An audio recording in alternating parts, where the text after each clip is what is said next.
জিলহজ মাস, এই মাস বরকতময় মাস। আমার রাসূল আলাইহিস সালাম এই মাসকে আরো বেশি সম্মানিত করেছেন, বলেছেন যে এই মাস অত্যন্ত ফজিলতপূর্ণ মাস এবং এই মাসে অত্যন্ত বরকতময়। আল্লাহ পাক এই মাসে বান্দাকে অনেক বেশি ক্ষমা করে, বিশেষ করে আরাফার দিন যে পরিমাণ ক্ষমা করা হয় আল্লাহ পাক আর অন্য কোনো দিন এত পরিমাণ ক্ষমা করেন না। আরাফাতের ময়দানে সবচেয়ে বেশি ক্ষমা করা হয় এবং আরাফাতের ময়দানে হাজিরা যখন যায়, আমার রাসূল আলাইহিস সালাম বলতেছেন আল্লাহ পাক সেই দিন ইন্নাল্লাহা ইউবাহি বিআহলিস সামা, আল্লাহ পাক সেই দিন আসমানে ফেরেশতাদের সাথে বলে, দেখো দেখো তোমরা বলেছো আমার এই বান্দারা কি করবে, তোমরা বলেছো এরা জমিনে ফাসাদ করবে, আল্লাহ এদেরকে বানানোর দরকার নাই। আল্লাহ সেই দিন বলে, আরাফাতের দিন বলে, দেখো জাউনি শুসান গুবরান, দেখো এদের চুল কোনো আশ্রানো নাই, চুলের মধ্যে ধুলাবালি পড়ে আছে, দুইটা কাপড় পরে আমার ভালোবাসায় চলে আসছে, কিচ্ছু নাই, দুইটা কাপড়। এবং এরা মারা গেলে এইভাবে উন্মুক্ত অবস্থায় মুখটা খোলা রেখে তাদেরকে দাফন করা হয়।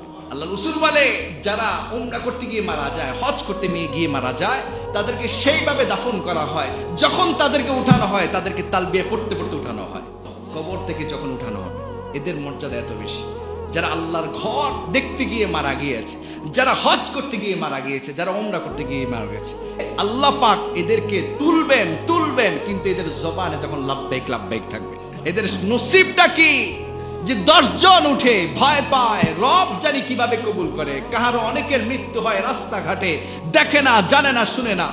এমন মৃত্যু যে মৃত্যু আল্লাহর ঘরকে দেখে হয়, এমন মৃত্যু যে মৃত্যু সাদা কাপড়ের সাথে হয়, এমন মৃত্যু যে মৃত্যুর সময় তালবিয়া পড়ে, এই মারা যাওয়ার সময় তালবিয়া, উঠানোর সময়ও তালবিয়া।